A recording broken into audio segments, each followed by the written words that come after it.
לפני כמה שנים הקמתם חברה לייצור המבורגרים ללא בשר. המוצר שלכם נמכר עכשיו בחנויות בכל העולם, אבל לאחרונה קיבלתם בשורות איומות. 3 אנשים שונים בעיר אחת מתו אחרי שאכלו את ההמבורגר שלכם. המשטרה הגיעה למסקנה שפושע חיבל במוצר שלכם והזריק רע לתוכו ב2 חנויות לפחות. הפושע השתמש במכשיר דק במיוחד שלא השאיר סימן על האריזה, כך שאי אפשר היה לקבוע אילו מוצרים ניזוקו. ההמבורגר שלכם הוסר מיד מ2 החנויות שבהן קנו הקורבנות. מקרי המוות מופיעים בכל הכתבות, הרוצח עדיין חופשי, והמחירות צנחו. אתם צריכים לפתח במהירות אסטרטגיה כדי להתמודד עם המשבר. הצוות שלכם העלה 3 אפשרויות. 1. לא לעשות כלום. 2. להחזיר את המוצרים מכל החנויות בעיר ולהשמיד אותם. או 3. להחזיר ולהשמיד את המוצרים בכל העולם. במה תבחרו? עורכת הדין של החברה שלכם מסבירה שהחזרת המוצר לא נדרשת לפי החוק, בגלל שהאחריות היא על הפושע. היא ממליצה על האפשרות הראשונה, לא לעשות כלום, בגלל שהחזרת המוצרים יכולה להיראות כמו הודאה באשמה. אבל האם זו האסטרטגיה הכי מוסרית? כדי לבדוק את המוסריות של כל בחירה, אתם יכולים לבצע בדיקה של בעלי העניין.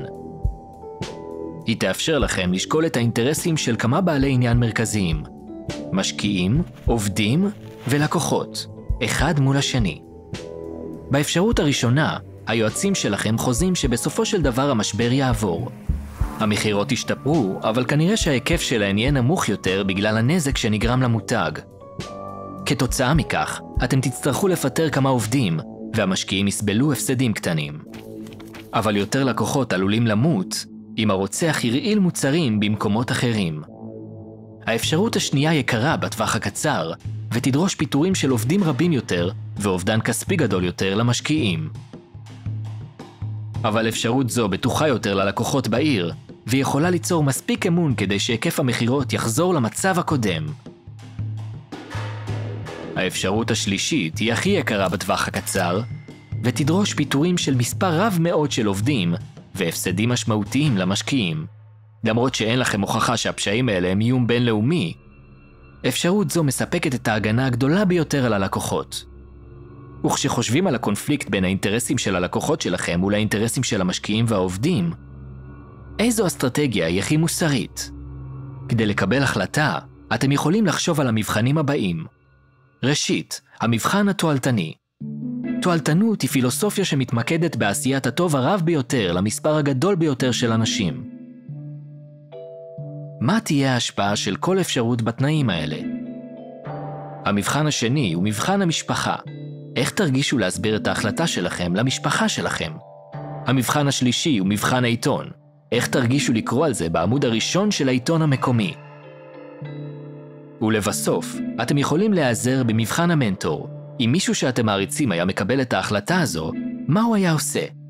מנכ"ל ג'ונסון אנד ג'ונסון, ג'יימס בורק, התמודד עם אתגר דומה ב-1982, אחרי שפושע הוסיף את הרעל ציאניד לבקבוקים של טיילנול בשיקגו. 7 אנשים מתו, והמחירות צנחו. אנליסטים בתעשייה אמרו שהחברה תפשוט רגל. בתגובה, בורק החליט להוריד את הטיילנול מכל המדפים בעולם, ושם את בטיחות הצרכן בעדיפות הגבוהה ביותר של החברה. החברה החזירה והשמידה קרוב ל-32 מיליון בקבוקי טיילנול, בשווי מוערך של $250 מיליון כיום. 1.5 מיליון מהבקבוקים שהוחזרו נבדקו, ו3 מהם, כולם מאזור שיקגו, נמצאו עם ציאניד. ההחלטה של בורק עזרה לחברה להחזיר את אמון הצרכנים, והיקף המחירות חזר למצב המקורי תוך שנה.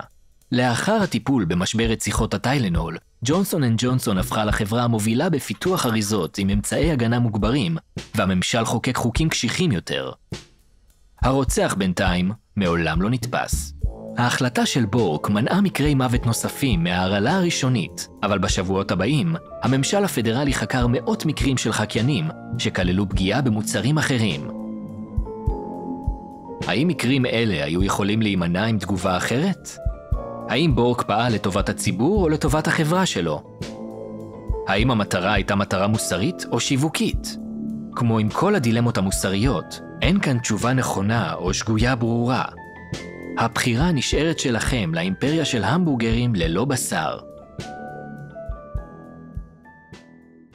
המשיכו לחדד את כישורי החשיבה שלכם בעזרת הסרטונים האלה, והירשמו לערוץ שלנו. אף פעם אי אפשר לדעת מתי תזדקקו לכלים להתמודדות עם בעיה מוסרית.